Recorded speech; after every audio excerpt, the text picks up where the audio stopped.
All right, we are now recording, and I will now share my screen.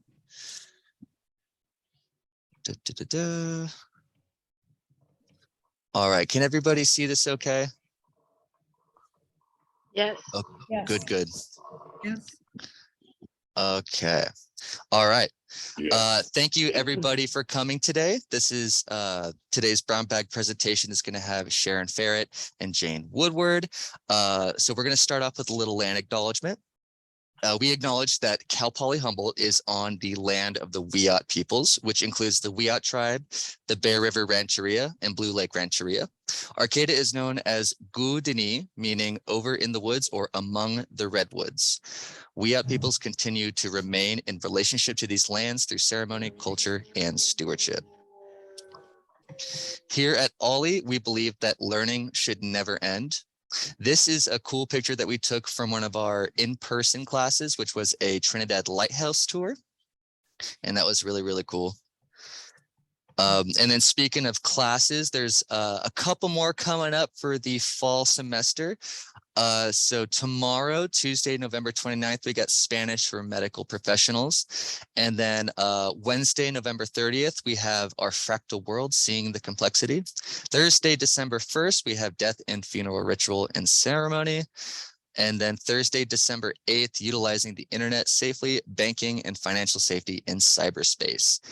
So there are still slots open for these classes. So if you would interested in it, go ahead and sign up. There should be cool. And then next semester, oops, wrong slide. If you're interested in being an OLLI member, the membership cycle runs from July 1st through June 30th, and membership must be renewed every year for students to remain active. It's $35 a year. That's a pretty good deal. And you get priority registration. And it also comes with some benefits, which include you get lower class fees. You get a Cal Poly Humboldt email account, which comes with a ton of benefits. You get access to a bunch of different websites by using this email address. It's very, very useful. You get a discount on the Jack Pass. It's $60 with enrollment in a fee-based class. So that's a transportation credential that you can get through OLLI. Eligibility for core scholarships, student discounts at local businesses. You can participate in OLLI special interest groups. And you get library access with your student ID card, which you can get if you just send a little proposal form, and it's super, super easy.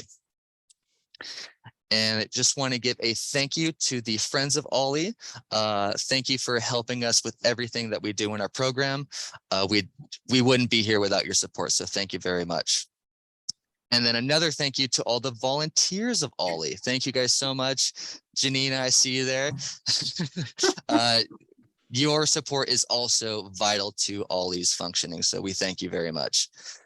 And now we're going to start the presentation. This is the lifestyle habits for extending health and lifespan with Sharon Ferrett and Jane Woodward.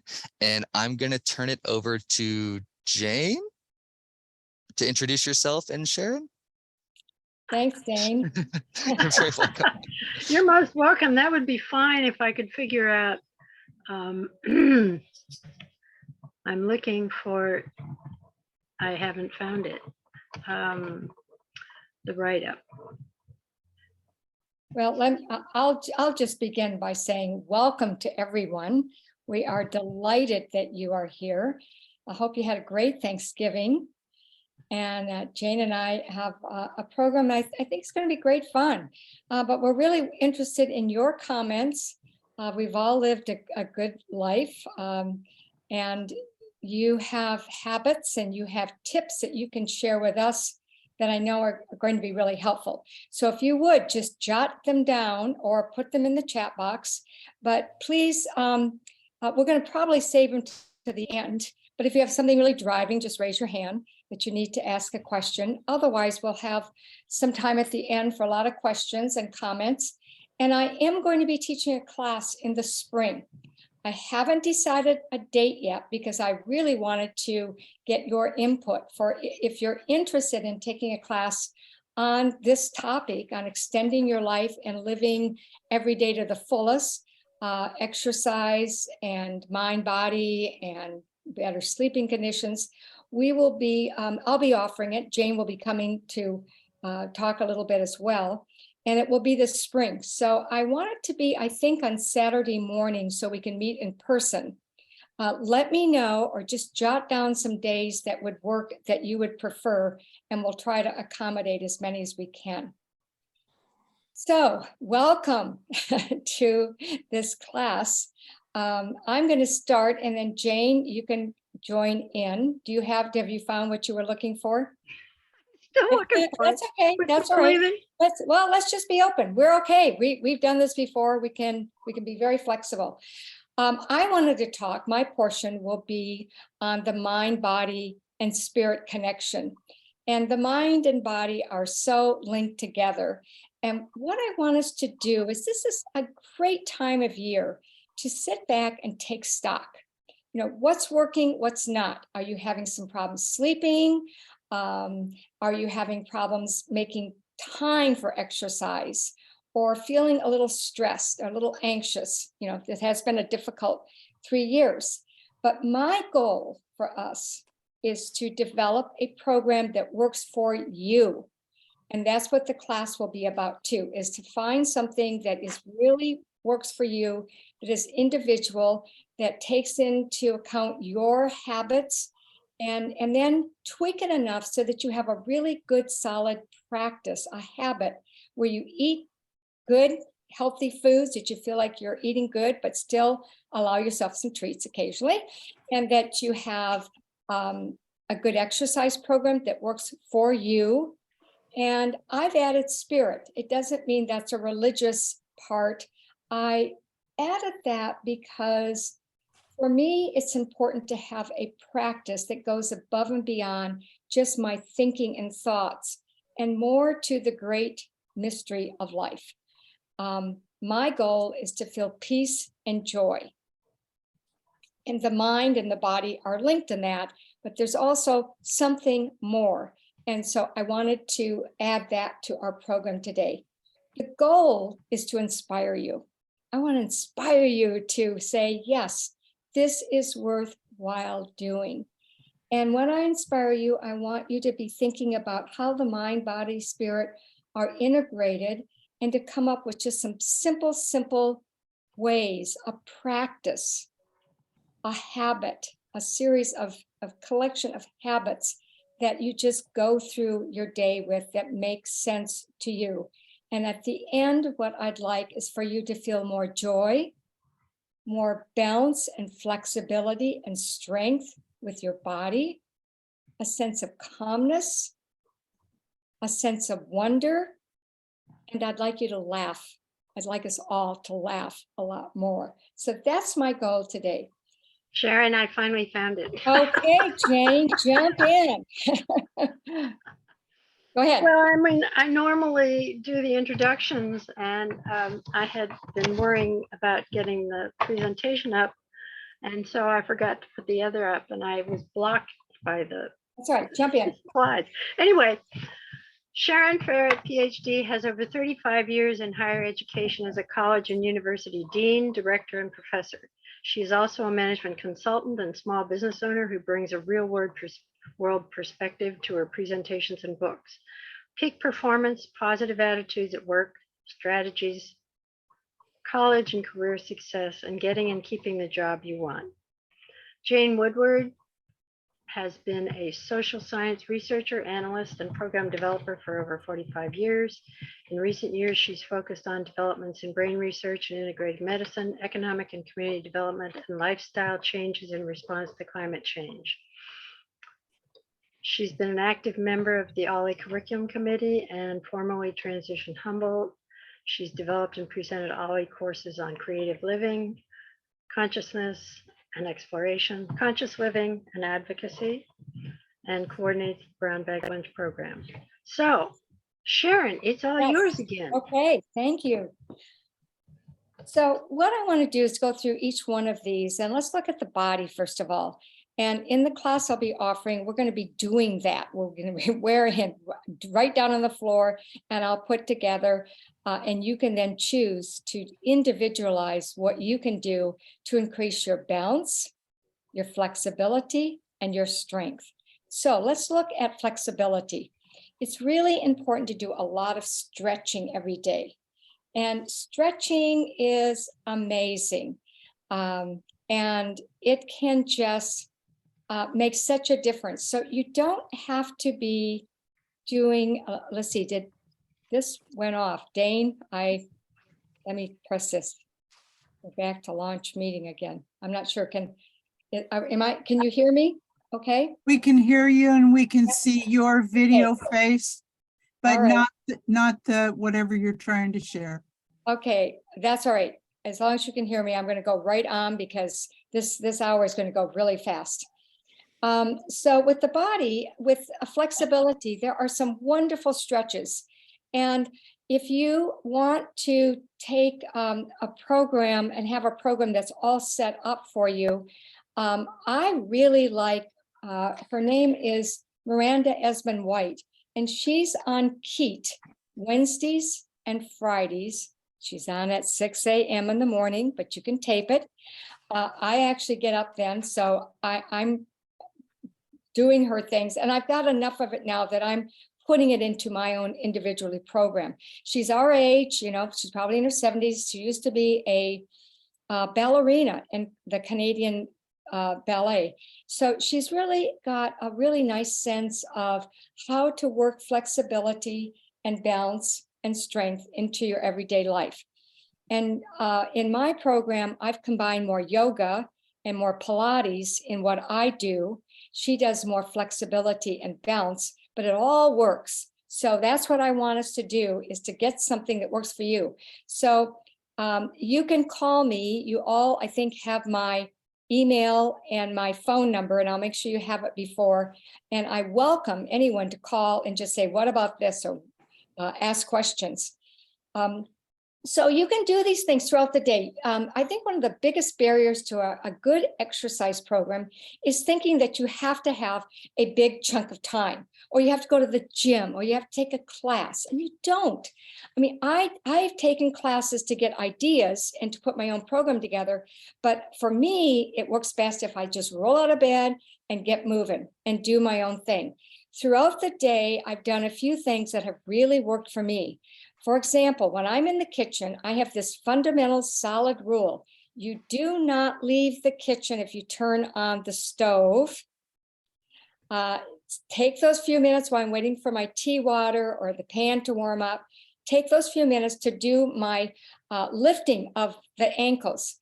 I put a lot of emphasis in the ankles, and this is a simple little thing. You can do 20 lifting of the ankles, and then both feet separately. You think about it. Your ankles support your entire weight of your body, and you want them to be strong so that you don't break your ankle by turning it over. So these are simple things. And so I do these throughout the day when I'm standing there waiting, but I do not leave the kitchen, because we've all had that experience of turning a pan on and then you leave it, and you don't want to do that. So stand there, take that time, use that time to lean against the counter and do the push-ups against the counter. So as you're sitting there waiting for 3 minutes, 5 minutes, you are doing some of your exercises, and you're putting them throughout the day. You're exercising and stretching throughout the day. And that has made a big difference in my life to know that, gee, I don't have to have 20 minutes or a half hour. I can do this any time that I want to, once you have your program. Okay, so now the next one is, it's strength. You can lift some weights, but remember, your arms are pretty heavy. And when you're walking, you can do some weight training by just rotating your arms. And that is a big thing too. The more you can integrate these together, so it's not like, oh gosh, I've got to lift weights today.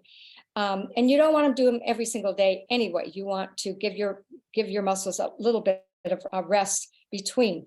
So, and then balance is amazing. Again, when I'm standing in the kitchen or I'm standing in a line at Wildberries, I stand on one foot, and I just do that throughout the day. So it's not like, oh, now I have to exercise. No, I'm doing it throughout the day, standing and waiting. So I never feel like I'm wasting my time waiting in line because I can exercise and nobody knows it. I can just do it. So we'll talk about that as we put together your plan in this class.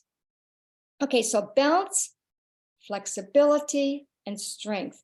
Those are the three things that I want you to think about as you're putting your plan together. The next thing is diet, and I'm not going to spend a lot of time on that because you already know what you should be eating.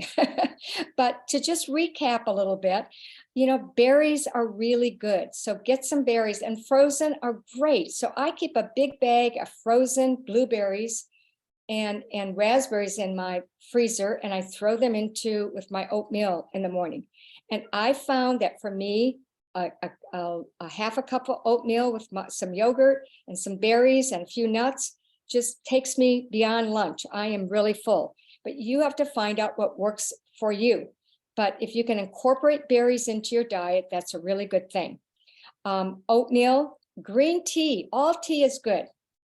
Black tea, and some herbal maybe at night, but green tea, there is so much research on that. We've known for a long time that it prevents heart disease and heart problems, but we didn't realize that it can actually reverse it. And a doctor, a cardiologist recently told me that. He's at St. Joe, and he said, it is so exciting. So drink a cup. I make my husband drink a cup of green tea, and that was not easy. He was not a tea drinker, but I make him drink 1 cup every morning. And then I have decaf at noon, and I have coffee too. Coffee is really good for you, by the way. For most people, it has some really good benefits. So green tea, avocados, wild salmon. You can get wild salmon at Costco in a can. You can make salmon patties, they're great. Eggs, I have an egg almost every day. Walnuts especially, but all nuts and seeds, if you can eat them. Do have some good nuts. Leafy greens, mushrooms.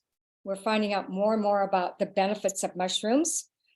Olive oil and beans. I can't tell you how important and what we've discovered about beans being so high in fiber and just really being filling. And I make a burger with that you pulse oatmeal and brown beans and mushrooms. And when I have this burger, I feel like I've gotten much of my nutrition for the day. So I jot down some other things. Those are my top ones. But you might have some other things that you read about or that you like and that have really worked to make you feel more energetic, full. And that doesn't mean that you can't have a little treat. I think that's really important to allow yourself to have a piece of dark chocolate or just some treats. And it's good. I mean, we want to enjoy life as well as eating those things that make us healthy. Again, it has to be a practice. Has to be a habit. I'm going to take just a second to talk about intermittent fasting. That's something that has been talked about for years. There's been a lot of research on it. It is extending your longevity and making you feel better. I have never been a night eater. So in general, I stop eating at 5, almost never later than 6, unless we're going out or something. And I don't eat again to the next morning until 8 or 9, sometimes even 10. So I want a minimum of 12 hours of fasting. What that does to all of your organs is it just gives them a chance to rest. And that has been just really seen from research as just a really big health boost for most people. You can do it during the day too, but I can't do that. I have to, I have to eat. But you can have, there are other systems. So look that up. And again, that's something we'll talk about in the class. But that has helped me. I don't miss it, and I break my fast in the morning with I have green tea first thing, but then I have a cup of coffee with a prune and a date because they're just sweet, full of fiber. And there's been some research on the health benefits of just some dried fruit in the morning. And then I load up and I'm finished eating by 4, 5, 6, no later. Okay, so those are some of the foods. The next thing I want to talk about is your mind. Okay, so the mind, I think the most powerful thing to say about the mind, and I have these little sayings, I guess, that I put down, is the mind is so powerful. Our thoughts are enormously powerful. And they set the mood for everything in our life. And it's important not to believe every thought. And it's really important not to act upon our thoughts. We can just acknowledge them.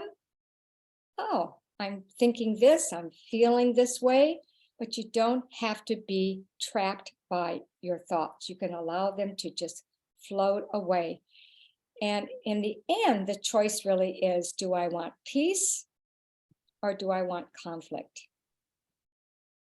And that's the answer. And for us, for me, I think we all want to be more peaceful. So that's my emphasis on the mind. And there are simple things that we can all do to choose to see things differently, even when there's all this going around. You know, there's wars, there's famine. We've just been through a midterm election. I mean, it's enough to make all of us kind of crazy when you look out there, but you don't have to allow it. You can say, this is the world, but within my thoughts, I can choose to see this differently. I can do what I can do. I can vote. I can be involved, but then I can let it go and choose to be happy and choose to be peaceful. And that's my emphasis on the mind. So there's lots of simple things you can do. And I'd like you to jot down some things that you do to keep yourself sane and clear and focused. I have a simple little affirmation, just that I choose peace today. And so my thoughts are going to be peaceful and lovely. When I get up in the morning, I have a practice, a ritual, and I love rituals because they're like the habits again, of how I start my day. And I'd like you to write that down somewhere, how I start my day. You probably already have a ritual that you do that just sets you off in just the right place. And I have one that I actually wrote down and then I practice it. So now it just happens. And just very quickly, when I get up in the morning, when I first wake up, I don't just jump out of bed. I lie there and just think about any dreams I have, just take stock of my mind and body, how I'm feeling. And I always say, thank you. I get to live another day. And I am so grateful to be alive in this marvelous world, despite all its problems. And so I give thanks. And I think gratitude is kind of the anchor in my mindset, that I am just grateful to be here, grateful to be healthy, grateful for my friends, grateful for OLLI, grateful for the chance to teach and to just be of service in some way and to try to make the world better. So I choose just to have gratitude. And then I go through what I intend to do that day. I intend to be kind and useful. And then I kind of unfold the day, and I always end by saying, the universe has my back. And I get out and then I do my 20 minutes of exercise. So that's my mindfulness. During the day, again, it's not enough just to do this little ritual. It has to be sprinkled throughout the day, just like your body and just like your food that you're eating. I try to do this little 20-minute focus, 20 minutes maybe gardening, 20 minutes reading, 20 minutes playing. I'm lucky enough to have my 3-year-old granddaughter that I take care of almost full time while her mother works. And we run through the grass barefoot. We dance every single day. We sing every single day. And I had forgotten how much I love dancing and singing. So if you can borrow a child or just be a kid again and dance and sing and run through the grass every day and laugh as much as possible. I try to be less judgmental in my thinking, and I try to practice saying, I don't know what this is for. And I don't know what's best for that person. I don't even know what's best for me most of the time. So I try to, anytime the judgment comes in my mind, to focus that over to saying, I don't know. And that's helped me create more peace in my life. Okay, the last one, spirit. About a year ago, this is a great time. I always, right around Thanksgiving, do much more practicing with gratitude. And I love baking, and I'm just so grateful for this time of year. I love the holidays. And I know that I want more joy in my life. I want more laughter. And so the mind helps that, some of the rituals. But I also, for me, need more of a spiritual practice. So for me, I have a book called A Year of Consciously Living, and I do that little practice in the morning. I meditate for my 20 minutes. And I have rediscovered, after having the books around for 20 some years, or maybe 40, since the 70s, A Course in Miracles has become more of my spiritual practice. And I decided a year ago to really jump in and make more of a discipline. And I've been doing that, and it has really made a difference for me. So find something that, the mind is really powerful, but there's a whole other sense of what else is out there. Where's that big mystery? And that's where I think the spirit comes in, is I don't know what it is, but I want to explore it. And I want more of a discipline for that. So for me, that's what I've done, is to find something I love, and to learn to love myself is more of the spirit. To learn to see my frailties, my humanness, and love myself in spite of all the really dumb things that I do. And the one practice that has helped me with that is tapping. Most of you probably know about tapping, and we'll be talking about that in the class in the spring too. But just to give you a quick little thing about tapping, we don't know why it works. Okay, it's been at Kaiser, top psychologists have used it. I've spoken to some psychologists who say, I don't know, but it works better than most therapy for a lot of people. So I got interested in a few years and went to some training sessions. And just to take you through very quickly, it's kind of like affirmations, but you're tapping on certain parts of your body as you're doing that. So let me just take you through a quick little scene. Let's take anger, because that's a big one. People get angry. Let's say you're driving down the highway and someone pulls right in front of you on the freeway.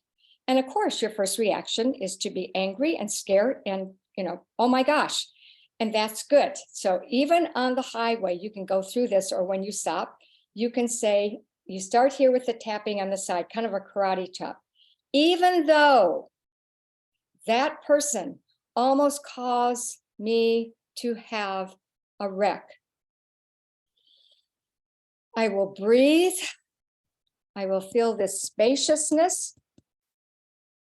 I will calm down, and I will give thanks that I am alive.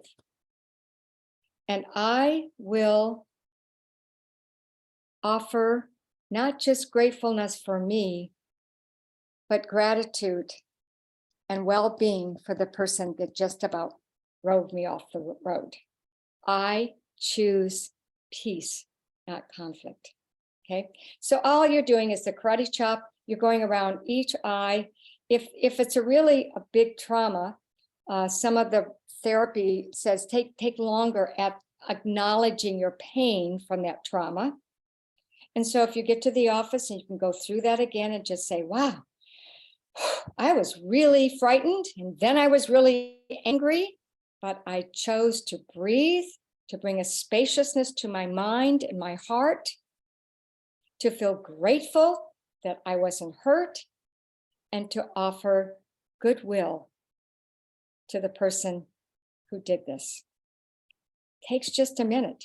And there is something magical about this. I think it's the affirmation, but I think there's something, you know, with all the tapping of different areas. The top of my head, and this is one of my 2 favorite places to tap. So I do that extra. You can do that in the morning. You can do that for anything. It doesn't have to be a big trauma. It can be a mild irritation. You know, all irritation destroys our peace of mind. So when you start feeling just mildly impatient or irritated, do this. This is interesting. I'm feeling a little bit annoyed at this person in front of me in the line at the grocery store. Now she gets out her checkbook. She couldn't have done that before, you know. And you go through this and you say, but I choose to be peaceful and kind and wish her well. Okay, so that's just a very brief. Now it's getting past 12:30 and Jane has a lot of slides. So I want to end with just a little bit, you know, for me personally, I think one of the things I'd like us all to take away today is 3 things: to blame a little less, to take things a little less personally, and to take a little less offense.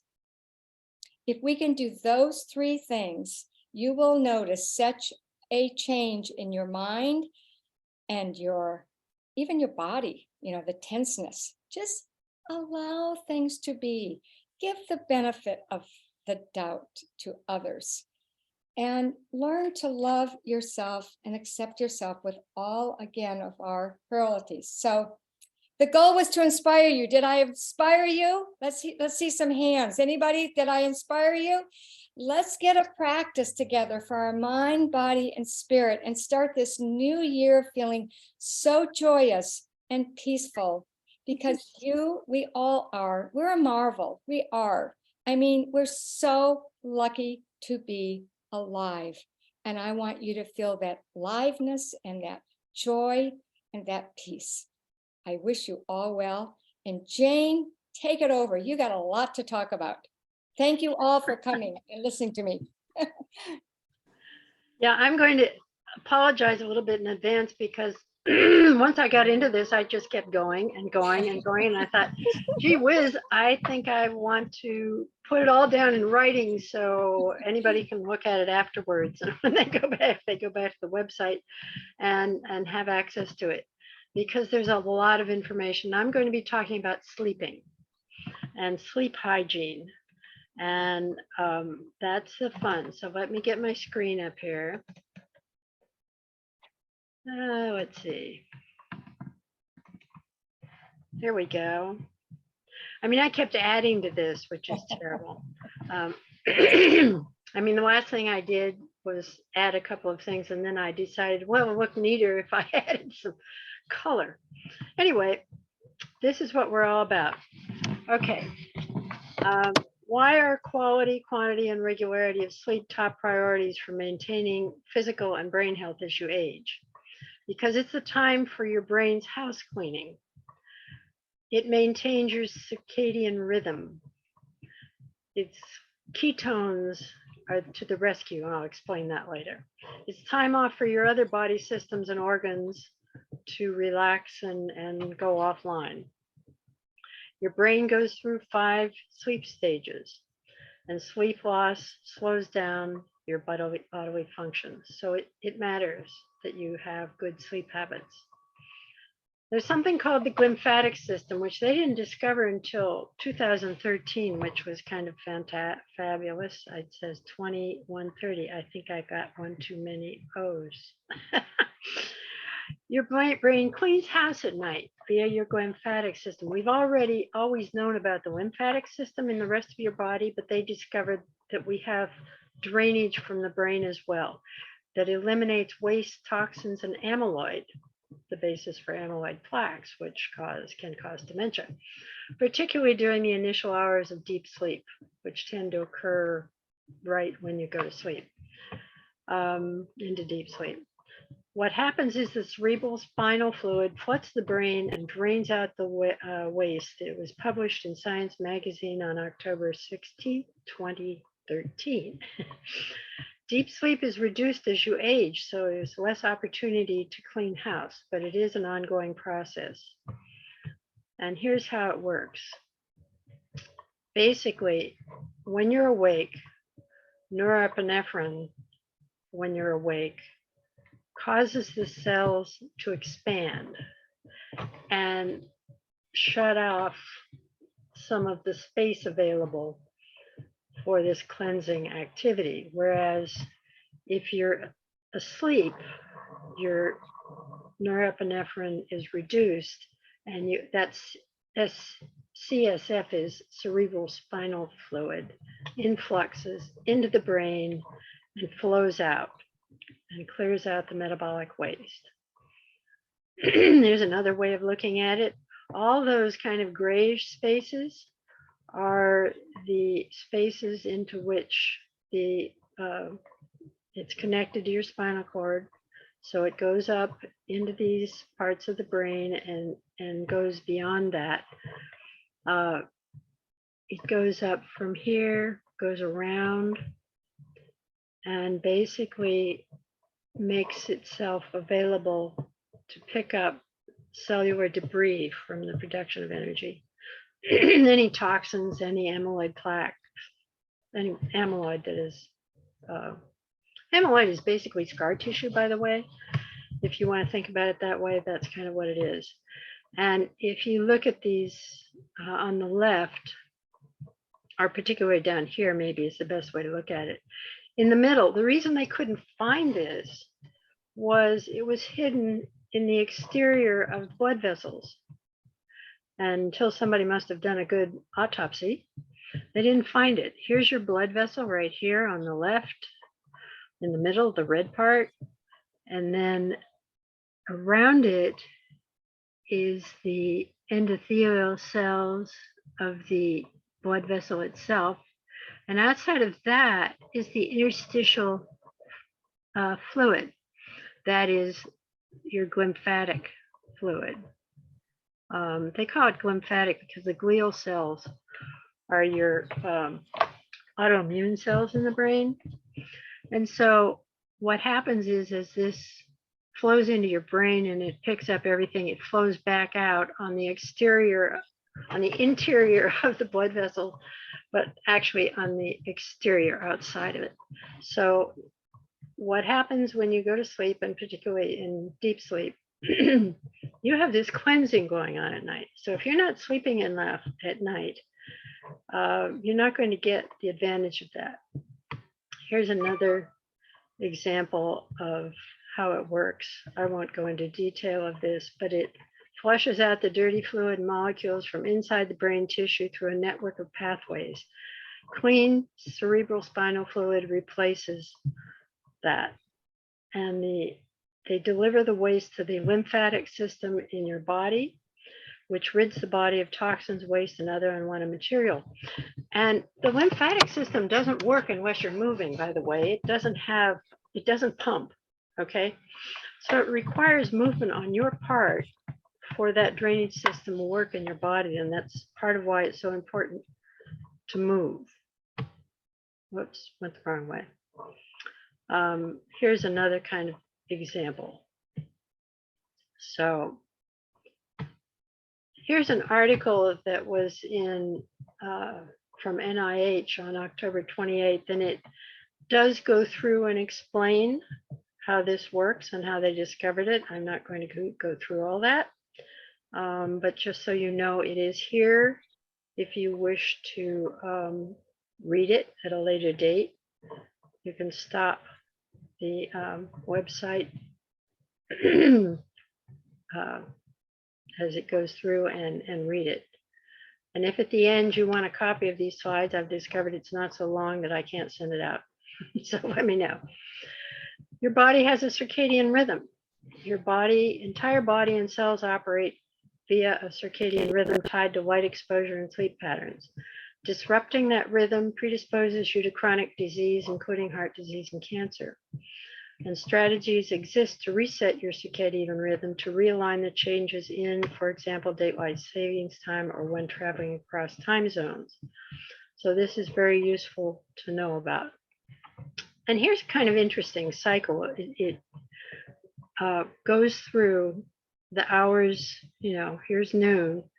You have the best coordination and reaction speed in the afternoon, mid-afternoon. And then your blood pressure and higher body temperature occurs right after dinner, typically. And about 11 o'clock, your melatonin secretion starts. Presumably you go to sleep. And this is when you have the deepest sleep at about 2 a.m. And your body temperature late night is the lowest.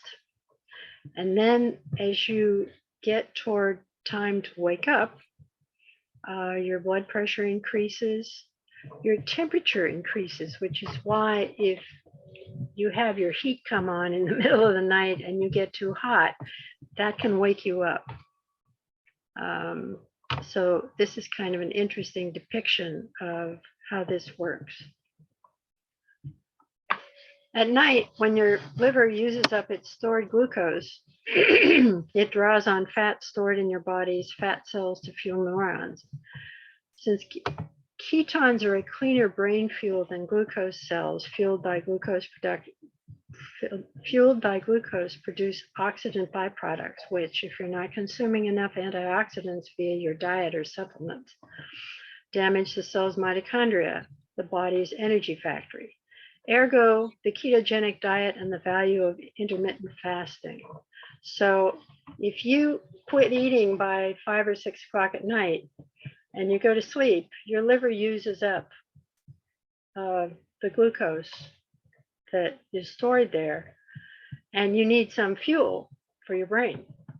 So if you're eating right up until 10 o'clock at night or snacking until 10 o'clock at night, you don't have time for your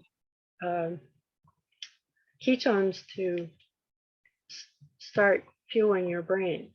So it's very important. If you can have an eating window that is from, say, 9 o'clock in the morning until 6 o'clock at night, then you have more time for fueling your brain with ketones. And the other thing that's interesting is that they have discovered that ketones are one of the things they talk about with and they call Alzheimer's is basically diabetes, type 3 diabetes. And that's because the thesis is that your brain, just like the cells in your body, has become insulin resistant. And therefore your brain cells aren't consuming the energy that's there available to them from glucose. And therefore they're kind of starving. And if you go on a ketogenic diet and fuel your brain with ketones, they go right in. They don't require insulin to enter the brain. So you can see an enormous amount of increased energy and brain energy if you fuel your brain with ketones. It's a fascinating investigation. If you want to look up some of this stuff, it's quite interesting. I get into this stuff and I get fascinated by it and keep working on. Also, your body goes on vacation after when you get to sleep, and when you're not eating, your digestive system gets time to rest and recover, including your liver. Your heart gets a rest as your heart rate lowers. Your muscles, tendons, fascia tend to relax and recover, and cells absorb lactic acid produced with exercise. Your brain goes through sleep stages and cycles at night. It experiences changes in rhythms and energy levels as you move through the sleep stages. These are called Hertz levels. Each stage has a separate function, and each is important to body health. Your brain stores memories of your day's experiences, sorting out the ones to keep versus eliminating. And here's a kind of helpful diagram of the 4 stages of sleep and how long you're in it. There's a stage 1, you're transitioning between wakefulness and sleep. It lasts about 5 to 10 minutes. Stage 2, your body temperature drops and heart rate begins to slow. Your brain begins to produce sleep spindles, and that lasts approximately 20 minutes.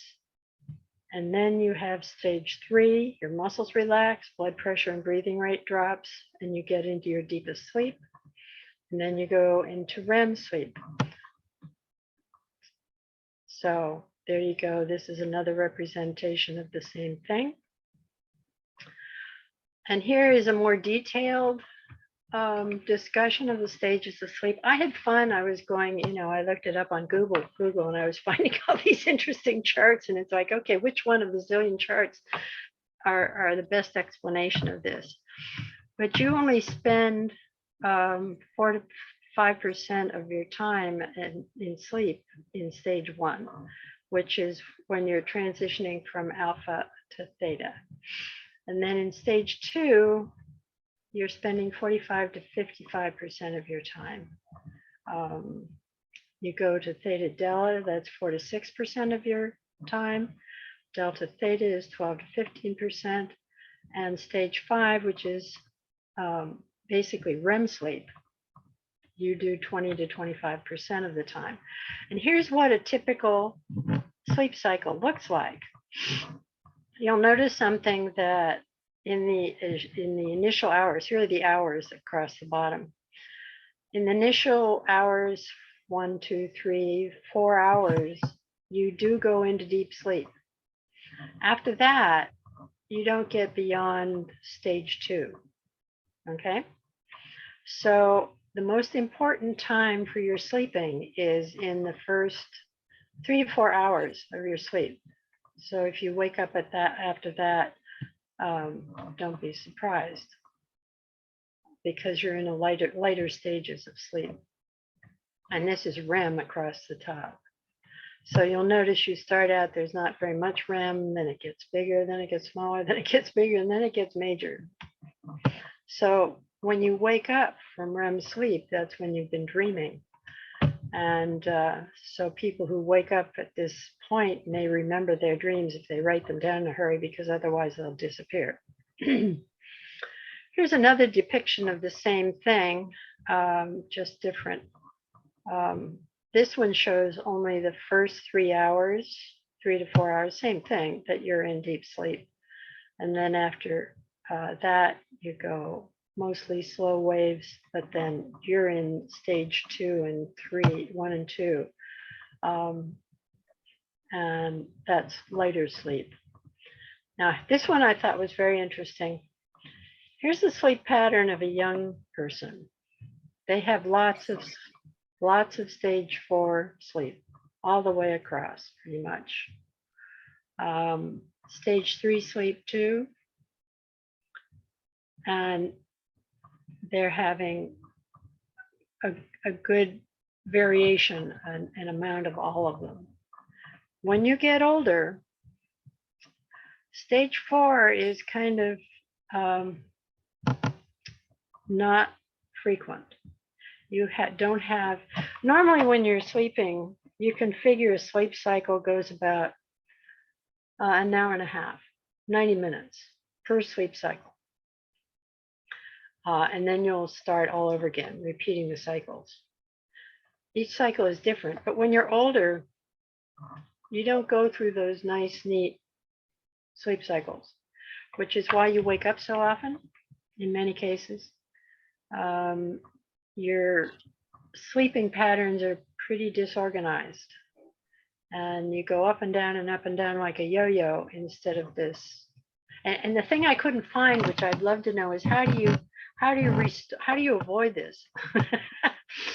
I'd love to know how you avoid this pattern as you get older, because it means you sleep more lightly. It's easier to wake you up. Fewer things can do that. So I'd love to be able to do some research into how you avoid losing your deep sleep, because that's the most restorative of it. And again, same kind of deal. time to fall asleep, total sleep time. Total sleep time goes from 7.5 hours at age 20 to 5.8 hours at age 80. Your time to fall asleep takes longer, only a few minutes. Your time in slow wave deep sleep goes way down, over 50%. Your time in REM sleep goes down, but it's not so significant. And the time you're actually asleep in bed goes way down. So if it helps to understand this is not unusual. And then the issue is, what do you do about it? So I'm going to explain a little bit about brainwaves. When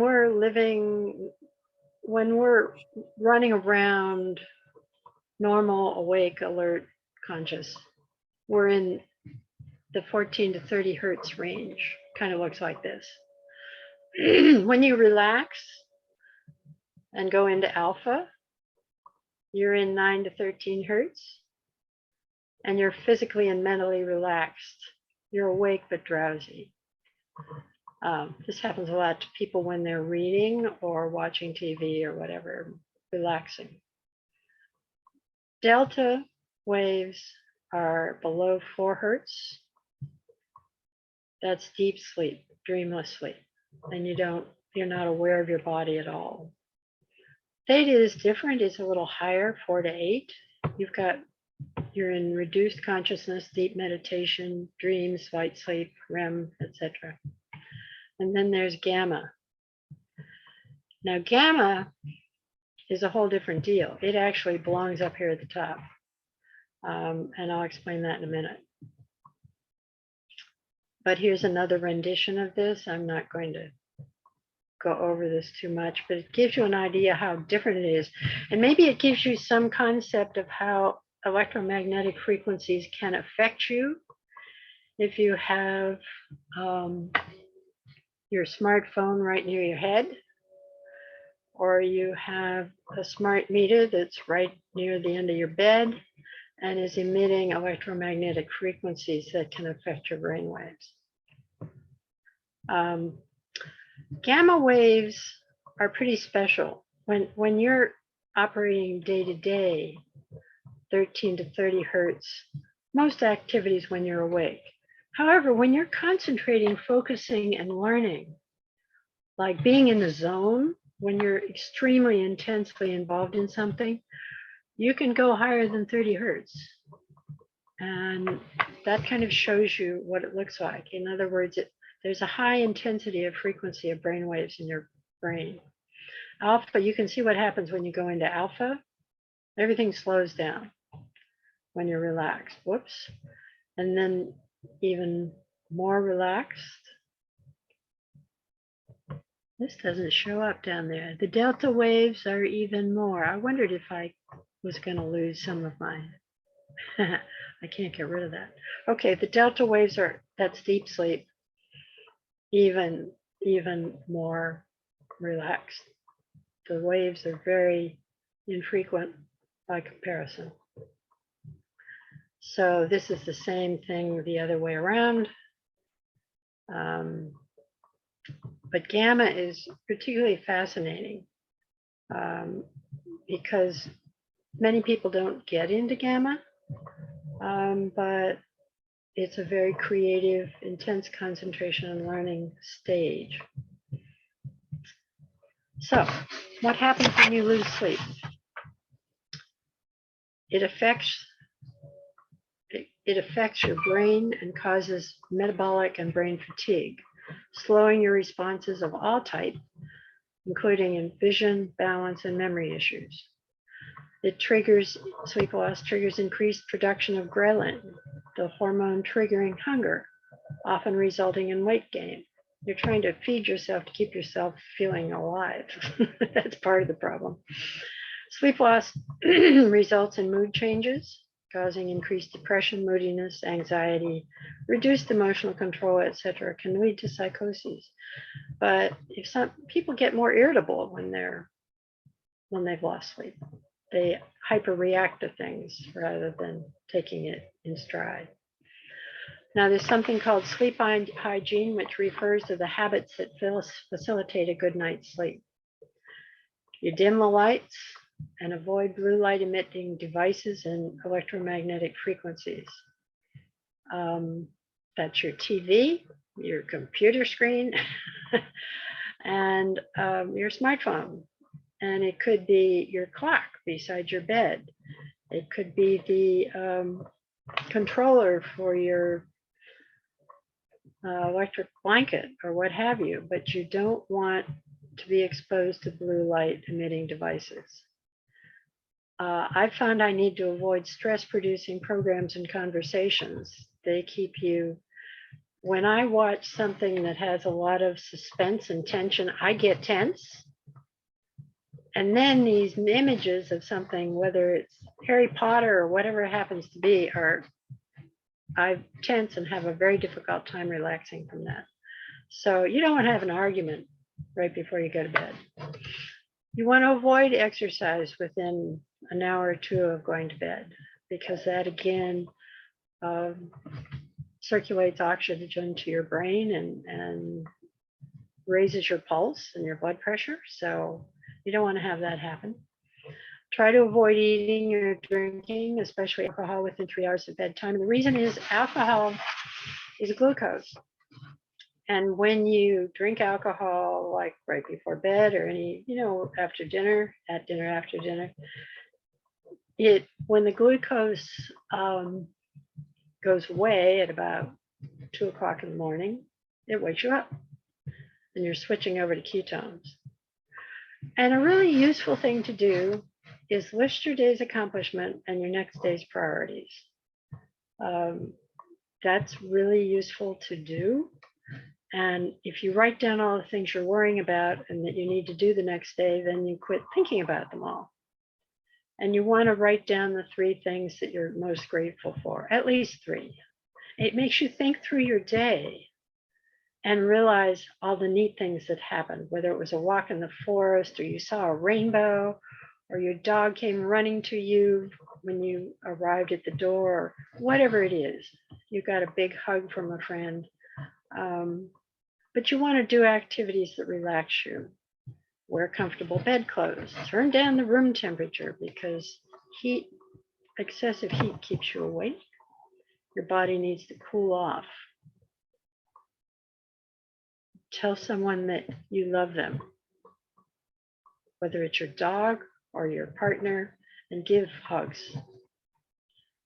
Practice meditation and mindful breathing, and go to bed and rise at the same time 7 days a week if possible, because that maintains your circadian rhythm and doesn't get you off track.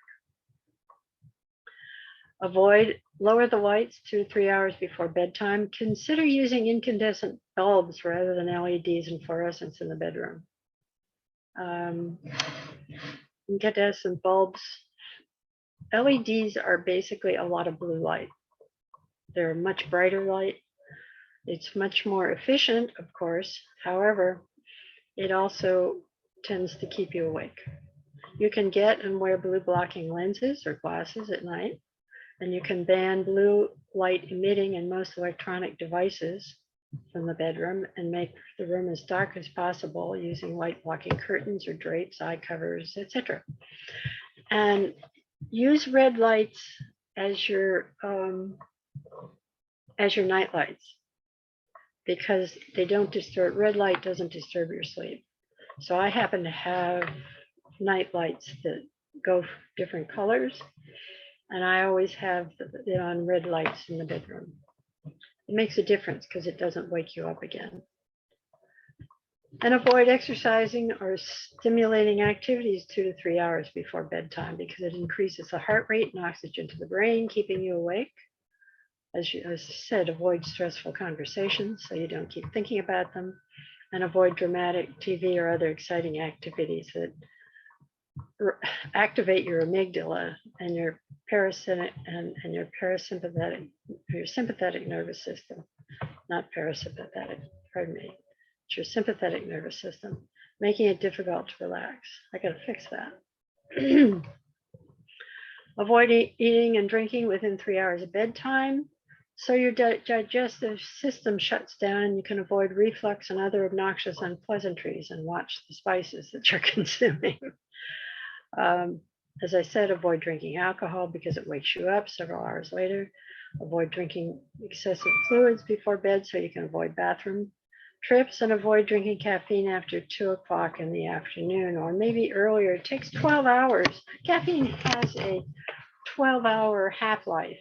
So if you have caffeine at 2 o'clock in the morning, you still have a good half of it 12 hours later. And as you get older, you don't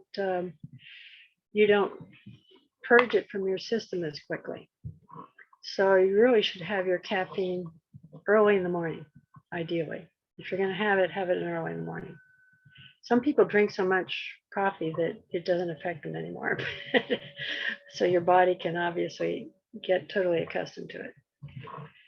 And maintain a daily diary. I have one that it's full page for each day. And on the left column is the things that you've actually done. On the middle column, it's the top 3 that you want to do, and then the list of things you hope to do. And on the right is notes. At the top, there's a daily quote for the day, which is always something fun. And at the bottom right-hand corner, you list the things that you're grateful for. And as I said, regardless of how trivial it may be, and maintain an ideas list for things you want to do or learn about, people you want to follow up with. And track your health if that's relevant to you, weight, exercise, heart rate, etc. And this way you can track how you're spending your time if it matters, and it doesn't matter to a lot of people, but if you want to know where your time disappeared to, you can do this. And then, of course, do activities that relax you. Reading your favorite literature, whether fiction or nonfiction, listen to quiet music, do mindful breathing exercises. For example, inhale to the count of 4, hold for 7, and then exhale to the count of 8. And you will find if you do this 3 or 4 or 5 times, your breathing you will relax a lot more. Meditation is an option. Do Tai Chi or some light stretching exercises. Discuss the day's interesting partner. Let your mind wander to beautiful places and pick people you treasure. Relive them. The mind is very powerful, and if you visualize a beautiful place and a beautiful experience, that makes you feel beautiful. And of course, make yourself comfortable. Turn down the temperature so the heat doesn't come on in the middle of the night and wake you up. We set ours at 65 last night, and that was a big mistake because we usually have it at 64. Wear comfortable clothing that doesn't restrict your movement and wake you up. Have enough covers to keep you warm, but not so warm that you wake up, because your body naturally heats up as you come to the early morning, and it's part of re-energizing your body to wake you up. It's preferable to avoid electric blankets and electric mattress pads if you react to the current, or turn them off once the bed is warm. And try to keep all electrical devices at least 6 feet away. The reason for that is there's something called dirty electricity. In other words, your plugs and your the wiring in your house can emit electricity that's supposed to be staying in the wires. And that can cause issues with your rhythms of your brain. Wear socks and leg warmers if your feet get cold or you have neuropathy. And I have a nightly routine, and it's kind of rigid, but it works. I go in about 5:30 and turn on the air purifier and the electric mattress pad. 5:30, we eat dinner, do the dishes, feed the dog, watch PBS News. I take supplements and meds as scheduled. I take the dog out for an evening walk, get the mail, check the mail, throw out most of it and allocate where appropriate. Play toss with the dog. We have a puppy. He keeps me on schedule. I call my sister and return calls. I check my email. I watch TV programs of interest and read magazines. I turn off all excess lights and electrical outlets to the TV, computers, etc. Turn down the heat, check that the doors are locked, refrigerator is fully closed, because sometimes it's not. You do all the normal things, take care of your teeth, change your clothes. I'm now using a CPAP machine, so I've got to get that set up. I write the rest of the day's activity in the daily record, my accomplishments, gratitude, and to-do list, and any new ideas or people to follow up on. Discuss the day and plans for tomorrow with my spouse, and take a final trip out to the dog and turn out the lights and hopefully get to sleep quickly. But I don't know what you do, but it's kind of interesting to examine. These habits are routine. They make sure you get everything done. And that way you don't have to think about it. It just always happens. You don't forget to brush your teeth. You don't forget to take the dog out. You don't forget to make sure the doors are locked. Anyway, to address sleep issues, most, but not all adults, including seniors, require 7 to 8 or 7 to 9 hours of sleep. And you should wake up feeling rested and ready to go. If that's not happening, consider whether you're having the problem getting to sleep, staying asleep, waking up in the middle of the night, not getting back to sleep, etc. So if you're having trouble getting to sleep, there's some things to do. Check and see if you're relaxed. And if not, do the activities I mentioned above: breathing, exercise, meditation, your to-do list. Consider taking melatonin, the hormone produced by the body to trigger sleep. Cut back or eliminate coffee, including chocolate, which has a half-life of 12 hours. Drink only in the morning. Some people are great about taking naps, but if you take it longer than 20 or 30 minutes, then you go into the sleep cycles. And you can, once you've been partway through the sleep cycle and you get awakened, you feel crappy.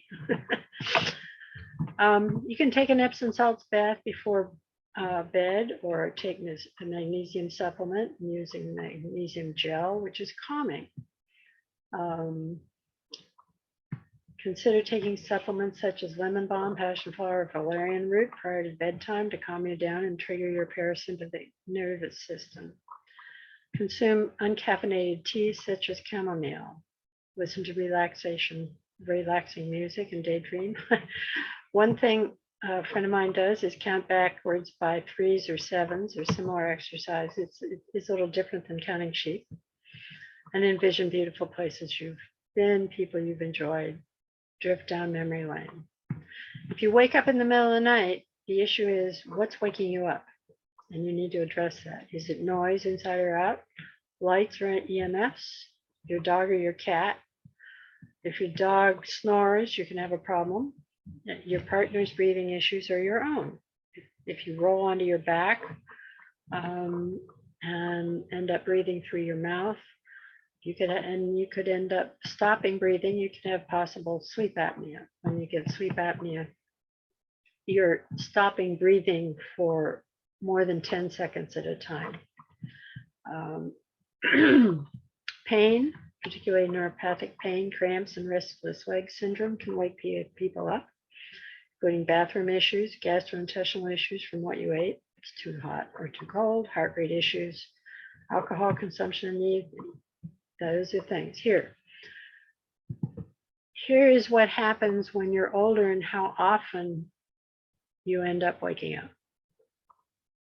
And as you can see, women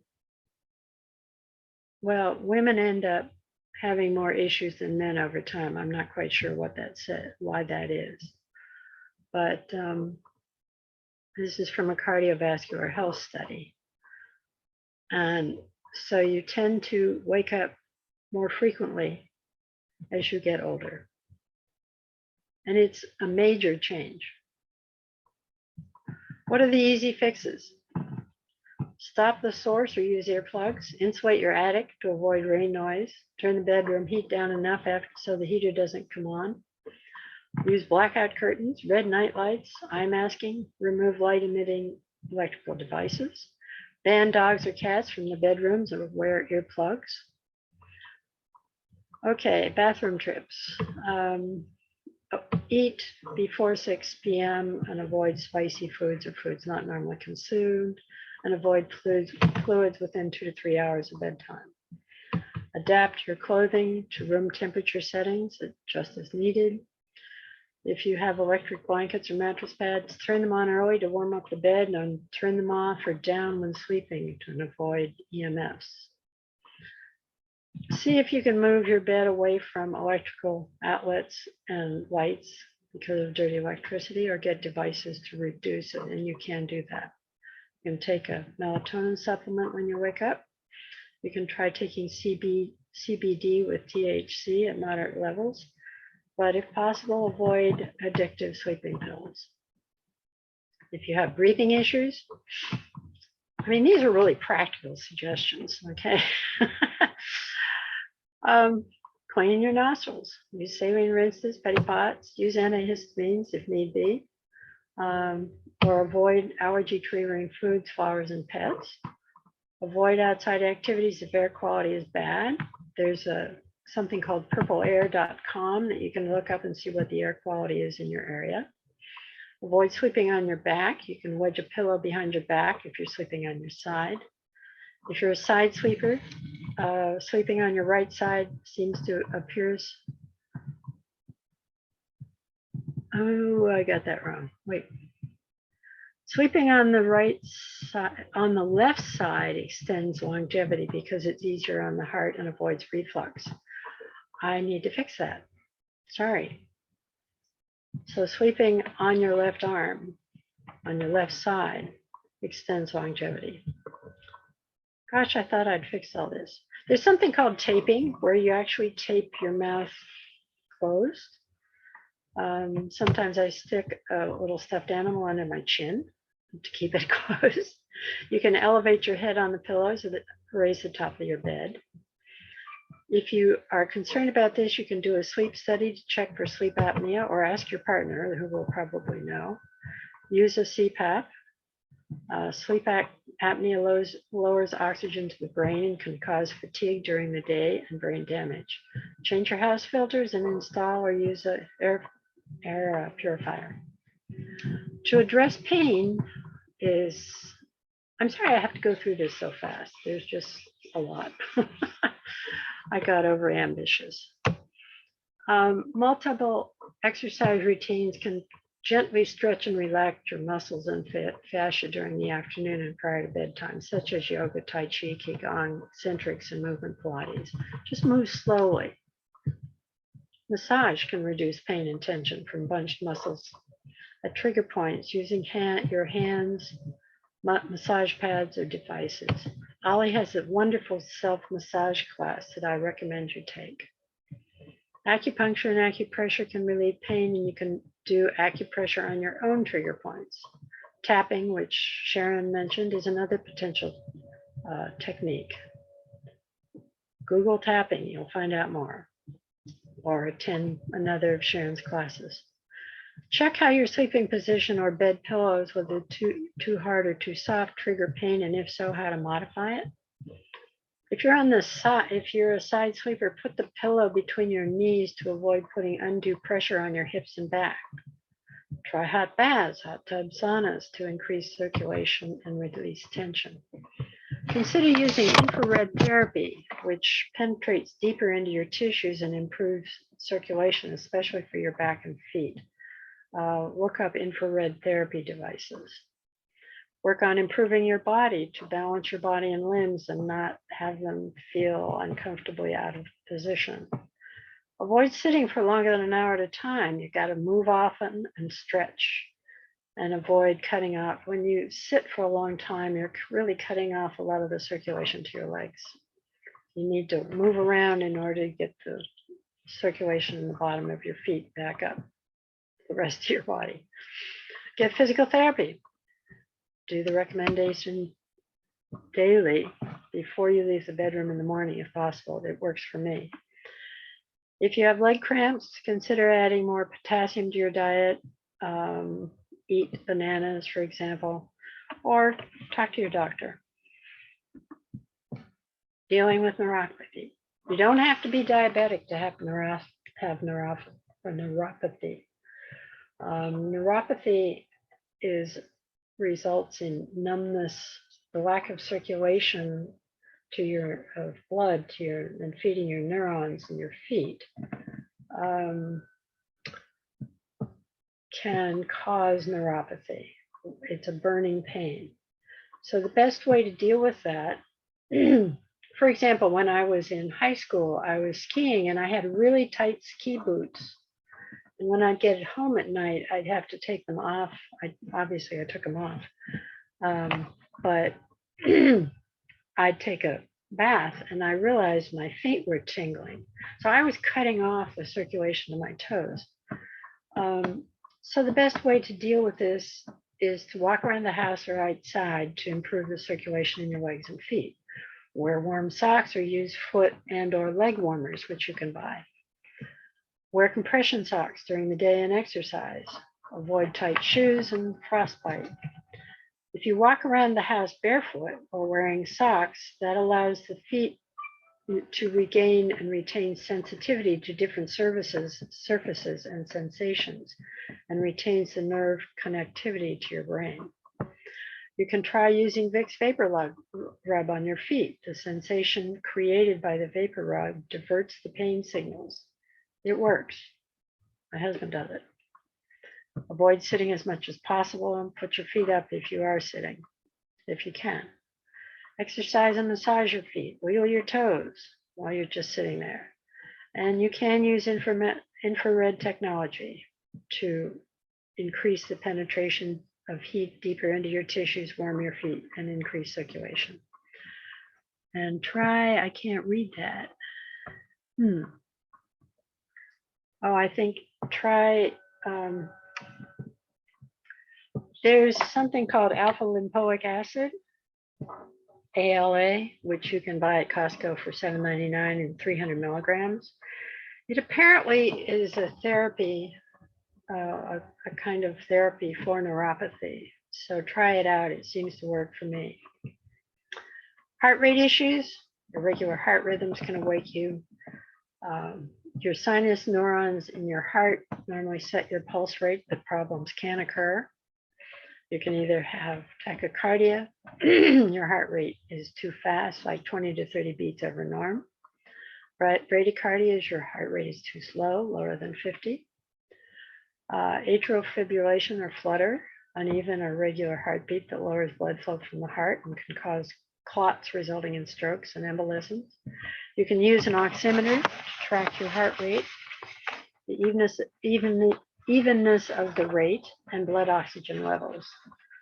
Your oxygen should maintain above 90% and preferably between 95 and 99% to oxygenate your brain.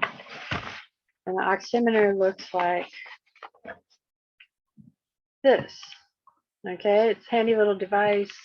You stick your finger in it, you turn it on, and it tells you what's going on.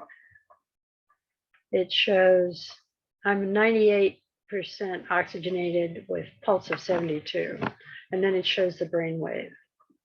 So that's kind of handy. Have your doctor order an EKG to determine the issue, or go to ER if a doctor is not available.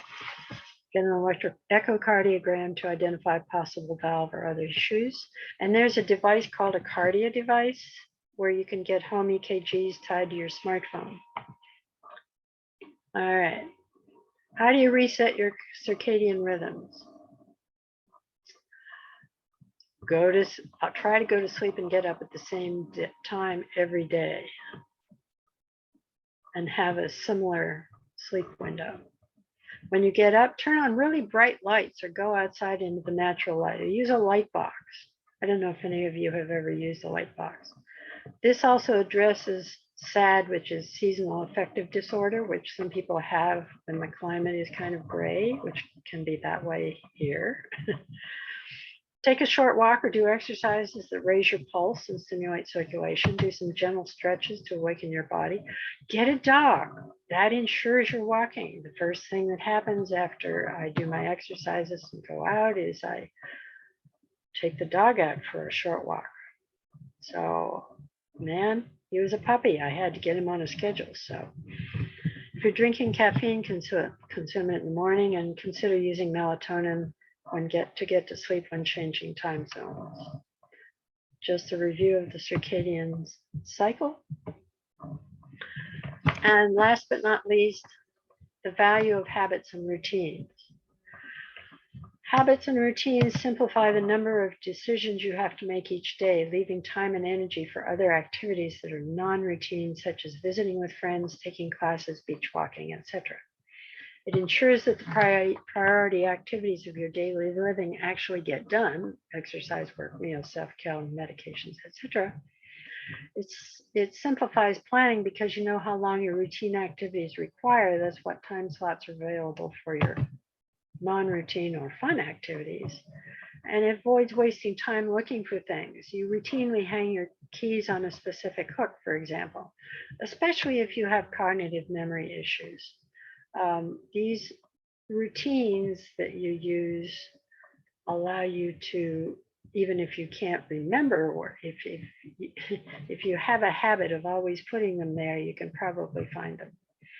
It allows you to design and live your daily life with less stress and more freedom of choice, and extends your health and lifespan by ensuring self-care, reduced stress and worry, and predictability. Extends your sense of control over your life, improving your sense of well-being. And there's a great book called The Power of Habit: Why We Do What We Do in Life and Business by Charles Duhigg. And it's a fabulous book. And that's the end, if you thought it never would. Anyway, anybody have any questions, or have I totally worn you out with all my, I thought, this is way too long. I'm gonna have to talk too fast. Chat from Sherman Shapiro. Any data on showers before bed? Same thing as baths. Same things, Sherman. The concept is to warm your body up and then let it cool. And that's what relaxes you. It increases your circulation, and then you relax afterwards. So the same thing should work for showers as baths. What other questions do we have? A little bit beforehand, you mentioned sleep spindles. Sherman Shapiro wanted to know some clarification on that. It's a wave pattern that shows up. I'd have to go back to the particular slide that shows that, but yes, I had the same question. It's just a way of describing a particular sleep brainwave pattern. So that's, I don't know why they call it spindles, but they do. All right, and then Elliot in the chat suggested this YouTube video titled "Life and Death: A Cosmic Perspective" from Neil deGrasse Tyson, and he posted the link in the actual chat if you are interested. And I don't see any more questions. Let's see, Life and Death: A Cosmic Perspective from Neil deGrasse Tyson, Why We Should Be Grateful for Just Being. When you have 10 minutes, watch this amazing video. That's neat. Yeah, you're right. The comment was the sleep section was too much writing that I could read on my own.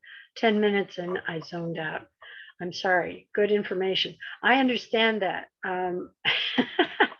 It's perfectly reasonable, and I had the same question. But I wanted to make sure it all got recorded and it would be available to people afterwards on the slides if they wanted to go back and see it. And so I had to talk quickly. I tried to add a few things as I went along, but the reality of it is, to get all that covered, I had to to make it available afterwards when you have then time to go read it. it had to be there. So it was a choice I made, instead of telling stories about it, to actually just dump it all out. So it's unfortunate to have to read it. That is the choice I made, because I was thinking this will be available on OLLI website indefinitely, as far as I know. And that way you can go and watch at your own leisure, because I'm sure you can stop the web program as you're looking at it, right, Dane? Isn't that true? Yeah, you can pause it, play You it. can pause it, and then you can read a particular slide. You can go back, and the information is there, for better or worse, it's there. It's a little tedious, I know. But hopefully you find that practically useful. Any other questions? Yes, no?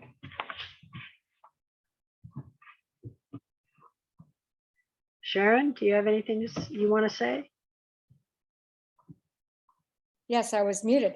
Yes, any other questions or any other comments? We really want to thank you for being here with us today and taking the time out of your busy schedule. And again, we hope you had a wonderful Thanksgiving or a great holiday, and we'll see you hopefully next Monday. Yeah, next Monday, we're having on December 5th, we're having a program on local climate action planning and implementation with Michael Richardson from the Humboldt County Planning Department, Emily Benvey from Arcata Environmental Services, and Matthew Marshall from the Redwood Coast Energy Authority. It should be interesting. It'll tell you what's going on and how the action plan that they're putting into effect and how it's happening at the various local levels. So we hope to see you back then. And thank you ever so much. Yeah, thank you, and have a great day and be happy and joyful. It's great to be alive. Absolutely. It's helpful. Thank you, everybody. Can't wait to see you next week.